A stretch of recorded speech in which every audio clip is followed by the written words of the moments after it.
International Quds Day this year probably falls on one of the most important years for Palestinians and the world in the face of US and Israeli hegemony, as well as their puppets in the region.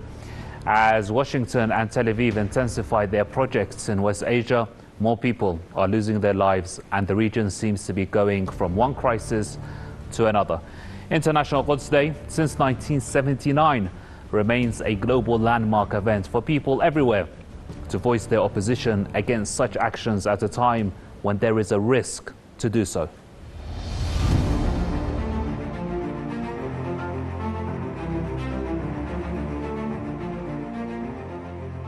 From 1979 until today, through International Quds Day, the founder of the Islamic Republic of Iran, Imam Khomeini, successfully established a unique form of global unity dedicated to a number of issues, including the freedom of Palestinians, the liberation of occupied Jerusalem, al-Quds, and rejection of Israeli tyranny. International Quds Day this year comes as Israel expands its violations against the Palestinians and holy sites in occupied Palestine, backed by the White House's so-called deal of the century. في يوم القدس أمام فلسطين وأمام القدس هو صفقة القرن أو صفقة ترامب، واليوم كان كل الشعار الموحد في كل العالم شعار نحو القدس ولا لصفقة القرن أو لصفقة ترامب، لأن هذا هو التهديد الذي يواجه اليوم القدس وفلسطين والقضية الفلسطينية.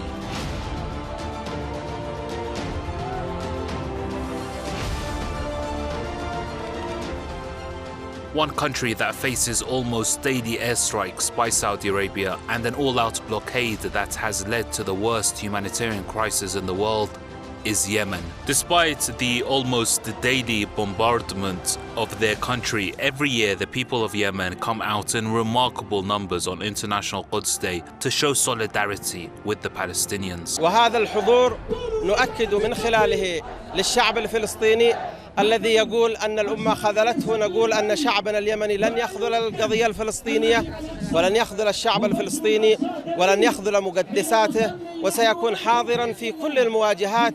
وها نحن نخوض معركة الأمة، معركة القدس نيابة عن الأمة بكلها. Yemen, like Palestine, is resisting tyranny on one hand and on the other finds inspiration from International Quds Day.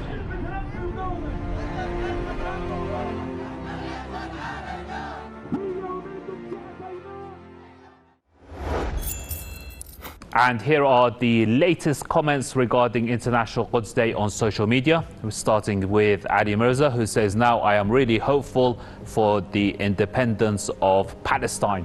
So are we, Ali Mirza, so are we. And moving to Abigail Garcia, who says, "The last Friday of Holy Ramadan is World Quds Day. One of the main goals of the day was to awaken the Muslims to liberate the first Qibla, Al-Aqsa Mosque, from the hands of the Jews occupying Palestine and the Holy Temple." Abigail there referring to the Zionists, not the Jews. Ali says, "I've said several times, the effort we put in defense for our Sunni brothers is not less than that for the Shia. It's even more. The main sample is the Quds Day, on which we all must show support." Ali there citing a statement by the late Iranian general Qasem Soleimani.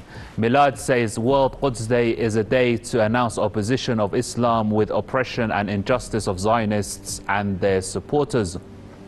Let's move on to Advocate Imran, who says, "Al-Aqsa Mosque is very special to Muslims today. With Al-Aqsa being under Israeli occupation for 30 years, Muslims pray for its liberation and for freedom of their Palestinian brothers who have become the soldiers at the front line of battle to redeem Al-Aqsa." Tibet Garden says, "International Quds Day to be observed in pandemic year." Indeed it is. Tibet Garden, indeed it is. Now, that was a few of your comments that you have posted. Thank you very much indeed for that. But what about the Palestinians themselves? As always, we'd love to hear from them. And that's what we're going to do now. We're going to hear from the Palestinians. I would like to address that Jerusalem is a Palestinian, Arabic and Islamic land.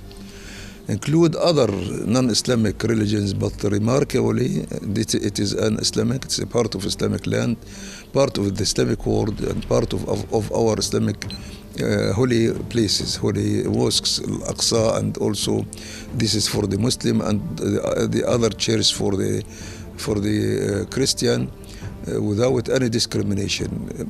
This day is reminding us about the Western Zionist crimes committed against the Palestinian and Arabic and Islamic land by establishment of what is called Israel on our land, confiscating our rights in our holy places. And I think the establishment of what is called Israel state was the main cause of the troubles for this region. Many wars, 48, 56, 72, many wars lastly, many confrontation with the, it is a foreign body in the region, waged aggression against Syria, against Lebanon, against Jordan, against Palestinian, and also against the Egyptian in the past history. This foreign body was rejected, and it is rejected, and it is rejectable by the restoration of our land and the restoration of our dignity and the coming back of the Palestinian people, whether Muslim, Christian, others, to live in their home places. I think it will be a new era for the sake of the human being, not only for the Palestinian.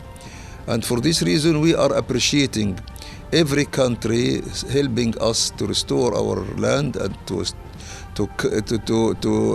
bring back our people to their homelands and to make an end for the Zionist Christian and aggression against us. Dr. Ahlam Muhtasab is a professor of media studies and the director of the Center for Islamic and Middle Eastern Studies at California State University. Dr. Ahlam, it's great to have you on the show. I want to begin by asking you, how do you see the observation of International Quds Day this year, and how different is this occasion today? This year, I think Palestinians are going through double Nakbas. You know, Nakba is the Arabic word for catastrophe, which, you know, for Palestinians and for their supporters around the world, it marks the colonization of Palestine that started in 1948. And I'm saying it's double Nakba because on one hand, we have the continuous genocide against the Palestinians by the Israelis and their supporters like the United States government. But on the other hand, we of course have COVID-19 and the restrictions placed on Palestinians, whether they are Palestinians inside of Palestine at the hands of the Israelis. For example, not only the lockdown, but the fact that over 40,000 Palestinian workers who are forced to work in Israel can't even earn their living. So Palestinians inside of Palestine, especially Gaza, are actually walking a fine line between surviving the COVID-19 and also surviving their daily needs. You know, they can't put food on the table. The other aspect of how it's different, it's also for the refugees in particular. And as I said, we're commemorating this 72 years of diaspora or shatat for the Palestinian refugees. So that leaves Palestinians inside and in the shatat or diaspora in terrible conditions this year. Dr. Ahlam Muhtasab, Professor of Media Studies and the Director of the Center for Islamic and Middle Eastern Studies at California State University, I'd like to thank you very much indeed for joining us. You know, these types of sentiments against Israel, against the arrogant powers, have over the years gained momentum, and this momentum is reflected in the landmark International Quds Day. As you saw, a day that gives hope to all freedom-seeking people around the world. A hope that one day Palestine will be free, and that this generation will be the generation, no matter what your religion is, Muslim, Christian or Jewish, that prays in holy Jerusalem, Al-Quds.